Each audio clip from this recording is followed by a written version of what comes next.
Hello hi everyone అండి. మారుతి సాహిత్య channel ప్రేక్షకులకు స్వాగతం సుస్వాగతం అండి. అంతా బాగున్నారండి? మేమంతా బాగున్నామండి. నిన్నటి సిల్లీ ఫీలో నావెల్లో పుచ్చిబాబు సీత ఇద్దరు మాట్లాడుకుంటున్నటువంటి సందర్భంలో పెళ్లి విషయంలో తనకు అసలు పెళ్లి చేసుకోవాలనే ఉద్దేశం లేదని ప్రిపేర్ అయినటువంటి వెడ్డింగ్ కార్డులను తీసి హుస్సేన్ సాగర్లో విసిరేయడం, అవన్నీ నీళ్ళ మీద తేలిపోవడం, సీత ఒక్కసారే తను ఊహించని ఈ సంఘటనకు బెంబేలెత్తిపోవడం, తన మెదడు పనిచేయకుండా ముద్దుపారిపోయినట్టుగా ఉండడం అంతవరకు జరిగింది కదండి. ఈరోజు ఏం జరుగుతుందో చూద్దామండి. ఈరోజు ఎపిసోడ్లో రాత్రి వర్కింగ్ ఉమెన్స్ హాస్టల్లో సీత బోర్లా పడుకొని ఉంది. ఆమె రూమ్మేటు రాధ చదువుతున్న నవలని పక్కన పెట్టి సీత వంక చూసింది. ఆమెలో కదలిక లేదు. బోర్లా పడుకొని మొహం అటు తిప్పు పడుకోవడం చేత ఆమె మొహం రాధకి కనిపించడం లేదు. నిద్రపోతోందా? భోజనం చేయకుండా నిద్రపోవడం ఏంటి? సీత మెల్లగా పిలిచింది రాధ. సీత ఉలకలేదు, పలకలేదు. సీత సీత భుజం మీద తాడుతూ ఈసారి కాస్త గట్టిగా పిలిచింది రాధ. సీత అంది మెల్లగా. లే భోజనం చేద్దాం అంది రాధ. నాకు ఆకలి కాలేదు, నువ్వు వెళ్ళి భోజనం చెయ్యి. సీత గొంతులో జీర. బానే ఉంది, నువ్వు లేకుండా నేను భోజనం చేయడం ఏమిటి? రా ప్లీజ్ రాధ, నాకు ఆకలిగా లేదు, నన్ను బలవంతం చేయకు. పోనీలే, ఆకలిగా లేకపోతే కొంచెమే తిను, నాకు కంపెనీ కోసమైనా రా. లే సీత వీప్ మీద తడుతూ అంది రాధ. సీత వెళ్ళకిలా తిరిగింది. ఆమె మొహం చూసి ఒక్కసారే ఉలికి పడింది రాధ. సీత కళ్ళు ఎర్రబారి ఉన్నాయి. ఆమె కళ్ళ వెంట ధారాపాతంగా కన్నీళ్లు కారుతున్నాయి. ఏంటి సీత, ఏమైంది? ఒంట్లో బాగోలేదా? ఎక్కడైనా నొప్పా? సీత తల అడ్డంగా ఊపింది. మరేంటి, పొద్దున బాగానే ఉన్నావు కదా, సాయంత్రం నీ బుచ్చిబాబును కూడా కలిసి వచ్చావు కదా, హుషారుగా ఉండాల్సింది పోయి ఇలా ఏడుస్తూ మీ ఇద్దరికి ఏదైనా గొడవ వచ్చిందా? మా పెళ్ళి క్యాన్సిల్ అయింది వెక్కుతూ అంది. రాధ ఆశ్చర్యపోయింది. ఇంతదాకా వచ్చిన తర్వాత పెళ్ళి క్యాన్సిల్ కావడం ఏంటి? అయినా ముసలాళ్ళకి ఇదేం పోయే కాలం? ఆవేశంగా అంది. పాపం వాళ్ళేమీ అనలేదు, వాళ్ళనేమీ అనకు, వాళ్ళు మంచి వాళ్ళే. మరి ఇంకెందుకు క్యాన్సిల్ అయింది? బుచ్చిబాబుకి సినిమాలోలా గుడ్డి చెల్లెలో కుంటి చెల్లెలో ఉండి దాని పెళ్ళి అయ్యేదాకా నేను చేసుకోను అని కానీ అన్నాడా ఏంటి? సీత విరక్తిగా నవ్వింది. అలా అన్నా బాగుండేది, కానీ ఇప్పుడు పెళ్లి చేసుకోనని అంటున్నాడు. తలగడలో తల దాచుకొని భోరుమంది. రాధ ఆశ్చర్యపోయింది. అంత హఠాత్తుగా నిర్ణయం ఏంటి? కొంపదీసి నీ మీదేమైనా అనుమానం వచ్చిందా? సీత తల అడ్డంగా ఊపింది. మరి దేనికి క్యాన్సిల్ అయింది? ఆత్రంగా అడిగింది రాధ. సీత మంచం మీద నుంచి లేచి కూర్చొని కళ్ళు తుడుచుకుని సాయంత్రం తనకు బుచ్చిబాబుకు జరిగిన సంభాషణ గురించి చెప్పడం మొదలుపెట్టింది. సీత చెప్పేదాన్ని రాధ నోరు తెరుచుకొని ఆశ్చర్యపోతూ వినసాగింది. బుచ్చిబాబుకి పని మీద మనసు అస్సలు లగ్నం కావడం లేదు. ఏ ఫైలు తెరిచినా సీత కన్నీళ్లు పెట్టుకున్న మొహమే కనిపిస్తుంది. కుంపదీసి నేను తీసుకున్న నిర్ణయం సరి అయినది కాదేమో అని అతని మనసుకి అనిపించినా సీత బాధపడుతూ ఉండడం చేత అలా అనిపిస్తుందేమో కానీ అది సరి అయిన నిర్ణయమే అనిపించడం మొదలైంది. అతనికి ఆలోచించగా కొత్తగా ఎవరైనా ఏదైనా పని చేస్తే బాధలు పడాల్సిందే. మొదటిసారిగా విధవని వివాహం చేసుకున్నవాడు ఎన్ని బాధలు పడ్డాడో మనకు తెలుసా? మొదటిసారిగా కులాంతర మతాంతర వివాహం చేసుకున్న వాళ్ళు ఎవరెవరు ఎన్ని సమస్యలు ఎదుర్కొన్నారో మనకేం తెలుసు? ఇది అంతే, ఈనాడు విమర్శించిన వాళ్ళే రేపు సమర్థిస్తారు. సీతకి ఈవేళ తన నిర్ణయం సిల్లీగా అనిపించినా రేపు ఇది తెలివైన నిర్ణయం అని తనే ఒప్పుకుంటుందేమో. కానీ సీత బాధపడుతుంటే బుచ్చిబాబు మనసు కరిగిపోతుంది. అలా కరిగిపోతే లాభం లేదు, తన నిర్ణయాన్ని మార్చుకోవలసి వస్తుంది. సీత బాధపడుతుంది కదా అని ఇప్పుడు పెళ్లి చేసుకుంటే ఇద్దరి మధ్య ప్రేమ నశించి జీవితాంతం ఇద్దరు బాధపడవలసి వస్తుంది. ఇప్పుడు సీత పడుతున్న బాధ కేవలం తాత్కాలికమైంది. జీవితాంతం ప్రేయసి ప్రియులుగా శాశ్వతమైన ఆనందాన్ని పొందవచ్చని సీతకి ఇప్పుడు తెలీదు. కానీ క్రమేణా తన నిజం గ్రహిస్తుంది అనుకున్నాడు బుచ్చిబాబు. క్రితం రోజు సీత బాధపడుతూ వెళ్ళిపోయిన సంఘటన అతనికి గుర్తుకు వచ్చింది. బుచ్చిబాబు ఉండబట్టలేక సీత ఆఫీస్కి ఫోన్ చేశాడు. హలో, ఎవరు అడిగింది అవతలి కంఠం. సీత కావాలండి అన్నాడు బుచ్చిబాబు. మీకెవరు కావాలి అని నేను అడగలేదు, మీరెవరు అని అడుగుతున్నా. బుచ్చిబాబుకు ఒళ్ళు మండింది. ఇలా అధిక ప్రసంగం మాట్లాడంటే తప్పకుండా వాడు సీత బాసగాడే అయి ఉండాలి అనుకున్నాడు. నేనా వల్లకాట్లో రామనాథాన్ని, సీతని పిలుస్తారా? పళ్ళు కొరుకుతూ అన్నాడు బుచ్చిబాబు. ఓహోహోహోహో, వల్లకాట్లో రామనాథమా, ఇదివరకు ఒకసారి మీరు ఫోన్ చేశారు కదూ అడిగింది అవతలి కంఠం. అవును చెప్పాడు బుచ్చిబాబు. మీది దిబ్బ అన్నారు కదా అప్పుడు. అవును మాది దిబ్బ అన్నాను. ఎస్ మేము దిబ్బలోనమే. ఇప్పుడైనా సీతని పిలుస్తారా? మీ దిబ్బ వాళ్ళు ఎక్కువగా ఏ ప్రాంతంలో ఉంటారండి అడిగింది అవతలి కంఠం. బుచ్చిబాబుకి సహనం నశిస్తోంది. రాయలసీమ ప్రాంతంలో ఎక్కువగా ఉంటారు. ముఖ్యంగా దిబ్బకర్రు గ్రామంలో మొత్తం మా వాళ్ళే ఉంటారు కసిగా నవ్వుతూ అన్నాడు బుచ్చిబాబు. అలా చెప్పండి. రాయలసీమతో నాకు ఎక్కువగా టచ్ లేదు, అందుకే మీ గురించి నేను ఎక్కువగా వినలేదు. చాలా గమ్మత్తుగా ఉందే అన్నాడు అవతల వ్యక్తి. సరే కానీ ఇప్పటికైనా సీతని పిలుస్తారా అన్నాడు బుచ్చిబాబు. సీత ఈవేళ ఆఫీస్కి రాలేదు చల్లగా చెప్పి ఫోన్ పెట్టేసింది అవతలి కంఠం. అది విన్న బుచ్చిబాబుకి గట్టిగా కెవ్వుమని కేకేసి గట్టిగా జుట్టు పీక్కుని కసిగా నెత్తిన ముట్టుకోవాలనిపించింది. కానీ సెక్షన్లో వాళ్ళు చూస్తే బాగుండదని ఆ ప్రయత్నాన్ని విరమించుకున్నాడు. సీత ఆఫీస్కి రాలేదంటే బుచ్చిబాబుకి కంగారు పుట్టింది. సీతకి ఒంట్లో బాగోలేదా, లేకపోతే నిన్నటి తన ప్రవర్తనకి మానసికంగా దెబ్బతిని ఆఫీస్కి రాలేదా? బుచ్చిబాబు గబగబా మరో నెంబర్కు డయల్ చేశాడు. అది Sita hostel number. Hello, working women's hostel అంది అవతల నుండి ఒక ఆడగంతు. బహుశా వార్డెనేమో.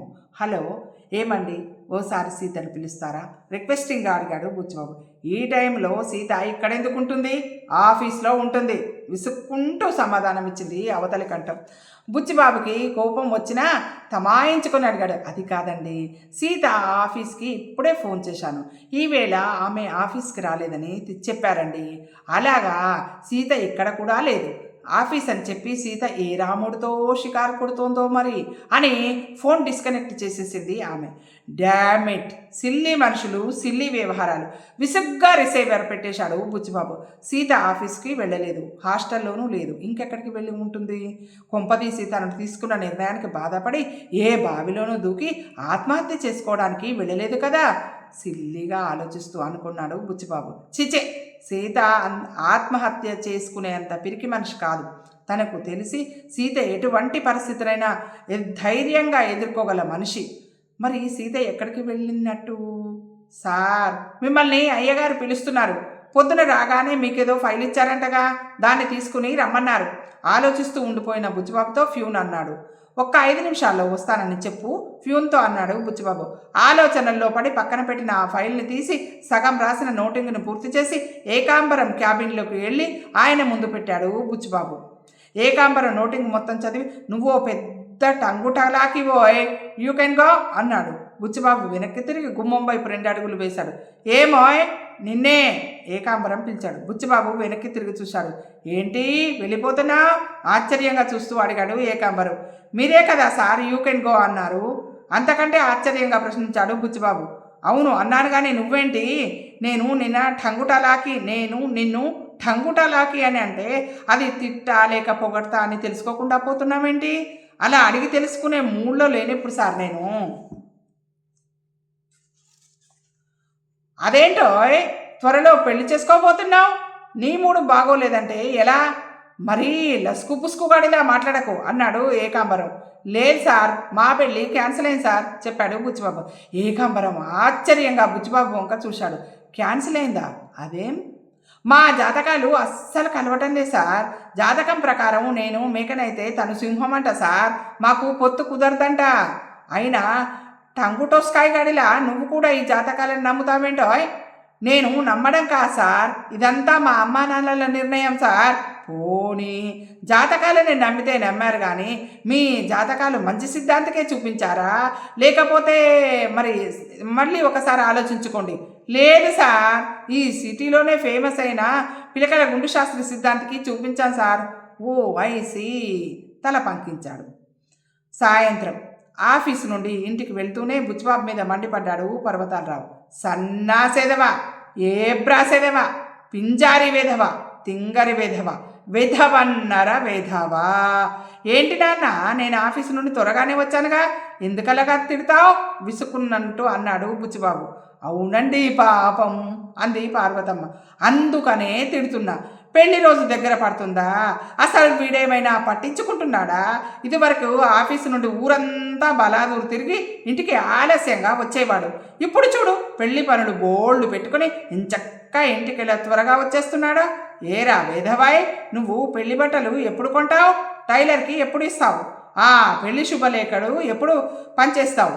ఇవి అందరికీ ఎప్పుడు ఇస్తావు? ఇంకా బోల్డ్ పనులున్నాయి, చిందులేస్తూ అన్నాడు పర్వతాలరావు. నేను పెళ్లి చేసుకోవడం లేదు నాన్న, మెల్లగా అన్నాడు బుచ్చిబాబు. పర్వతాలరావు పార్వతమ్మ ఇద్దరు ఉలిక్కిపడి చూశారు అతని వైపు.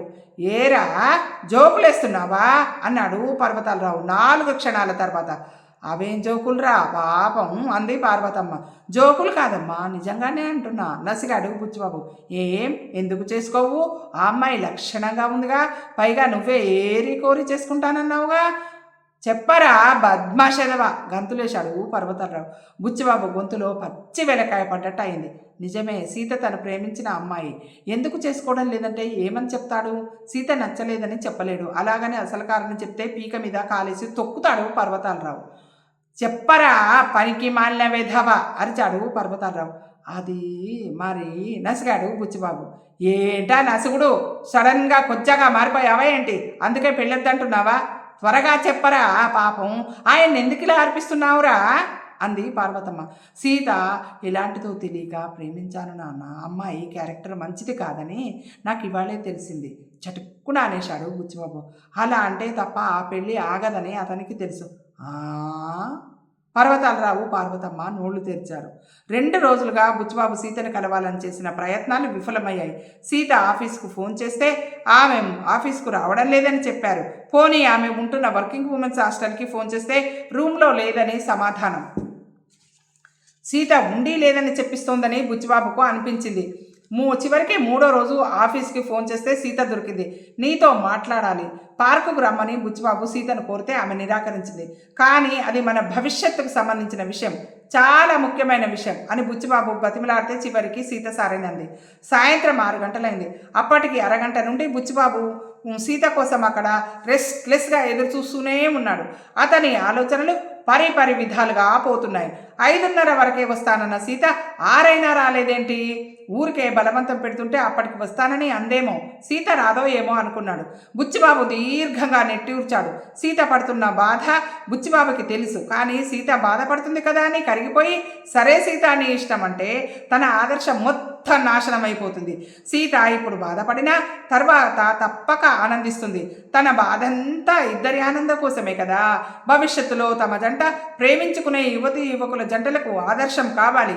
బుచ్చిబాబు ఆలోచనలు ఇలా సాగుతూ ఉండగానే మరో 15 గంట గడిచింది. ఈలోగా బుచ్చిబాబు కూర్చున్న బెంచ్కి కాస్త దూరంలో ఉన్న మరో బెంచ్ మీద భార్యాభర్తల జంట ఒకటి వచ్చి కూర్చుంది. వాళ్ళని చూడగానే బుచ్చిబాబుకి వాళ్ళు భార్యాభర్తలని అర్థమైపోయింది. ఇద్దరి మొహాలలో కూడా నిరాసక్తత. ఎవ్వరి బలవంతం మీదో పార్కుకి వచ్చినట్టు ఒక్కరి ముఖంలో, వాళ్ళిద్దరిలో ఏ ఒక్కరి మొహంలో కూడా చిరునవ్వు లేదు. మొగుడు ఒక దిక్కుకు చూస్తుంటే పెళ్ళాం మరో దిక్కు చూస్తుంది. ఓ మాట మంతి ఏమీ లేదు. ఇలాంటి జీవితాన్న సీతతో నేను కోరుకునేది. నో, అలా కాకూడదు. ఎలాగైనా సరే సీత కళ్ళు తెరిపించాలి అనుకున్నాడు. కానీ సీత వస్తే కదా తెరిపించేది. సీత వస్తానన్న సమయానికి అప్పుడే 30 గంట ఆలస్యం అయిపోయింది.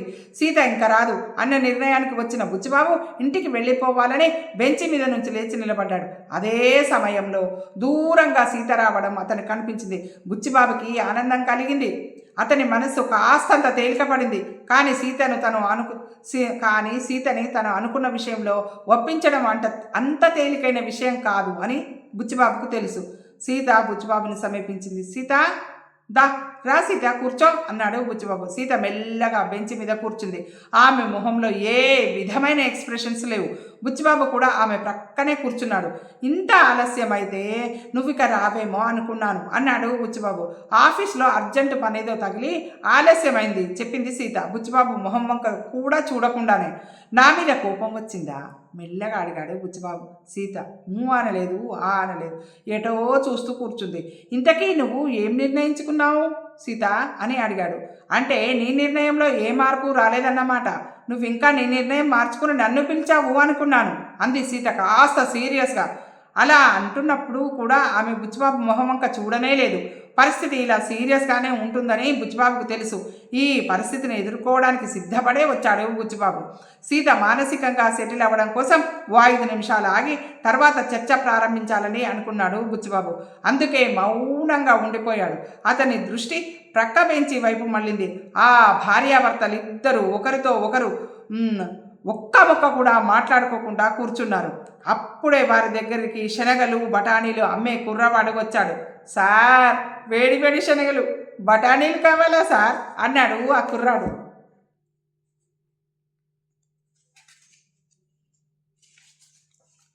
వద్దు బాబు, వెళ్ళు, కాస్త చిరాకుగా సమాధానం చెప్పాడు భర్త. బఠానీలు అమ్మే కుర్రాడు 2 అడుగులు ముందుకు వేశాడు.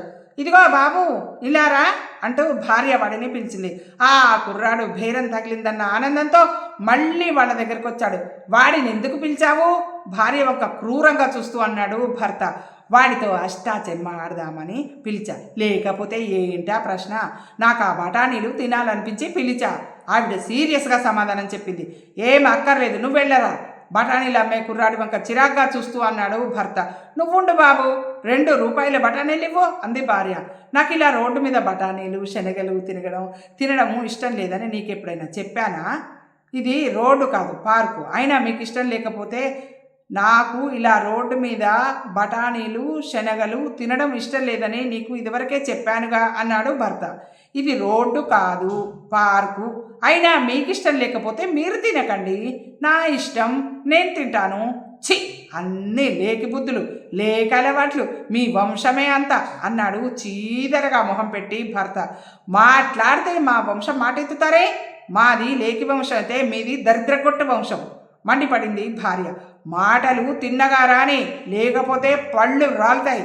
బఠానీలు తింటే పరువు తక్కువ కానీ పబ్లిక్ ప్లేస్లో భార్య మీద ఎంత పెద్ద గొంతేసుకొని నానా మాటలంటే పరువు తక్కువ కాదా? నోర్మొయ్, అతిగా మాట్లాడకు అరిచాడు భర్త. బఠానీలు అమ్మే కుర్రాడు నాకెందుకు వచ్చిన గొడవ అని అక్కడి నుండి చల్లగా జారుకున్నాడు. పెళ్ళి కాకముందు నా వెనకాల పడి నేను వద్దన్నా అన్నీ కొనిచ్చేవారు. ఇప్పుడు ఆఫ్టర్ ఆల్ బఠానీలు తినాలన్నా మీ చేత అడ్డమైన మాటలు పడాల్సి వస్తుంది. చిచ్చిచి, మీతో బయటకు వచ్చే కంటే ఇంట్లో ఓ మూల కూర్చొని ఉండడమే మేలు అంటూ ఆమె చివాలను లేచి పార్కు బయటికి చరచరా నడిచి వెళ్ళిపోయింది. ఆమె భర్త కూడా దుమదుమలాడుతూ ఇంటికి వెళ్ళిపోయాడు. జరిగినంతో అంతా బుచ్చిబాబుతో పాటు సీత కూడా చూసింది. చూసావా, వాళ్ళు కూడా ప్రేమించుకొని పెళ్లి చేసుకున్న వాళ్ళే. ఇప్పుడు చూడు వాళ్ళ సంసారం సిల్లిగా ఎలా ఏడ్చిందో సీతతో మెల్లగా అన్నాడు బుచ్చిబాబు. అందరూ అలా ఉండరు కదా అంది సీత. అందరూ అలాగే ఉంటారు. అయితే ఏమంటావు? పెళ్లి చేసుకొని అంటావు. సరే, అలాగే, అది నీ పర్సనల్ విషయం. నీ దారి నీది, నా దారి నాది. బాధపడుతూ అంది సీత. అలా వీళ్ళే సీత, నీ దారి నా దారి ఒక్కటే, నాకు నువ్వు కావాలి. సీత చేతిని తన చేతిలోకి తీసుకుంటూ అన్నాడు బుచ్చిబాబు. నీ ఉద్దేశం ఏంటి?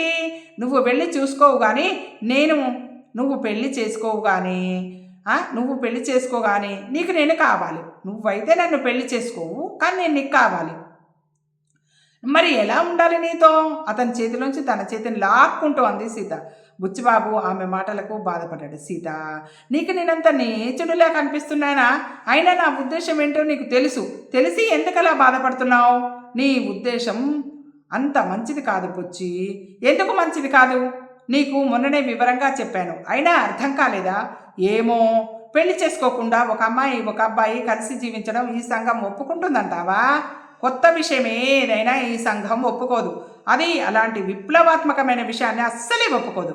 విధవా వివాహాల్ని, ప్రేమ వివాహాన్ని, కులాంతర మతాంతర వివాహాల్ని కూడా సంఘం మొదట్లో ఒప్పుకోలేదు. మరి ఇప్పుడు అలానే మన విషయం కూడా. మనం మన భావితరాల వారికి ఆదర్శం కావాలి.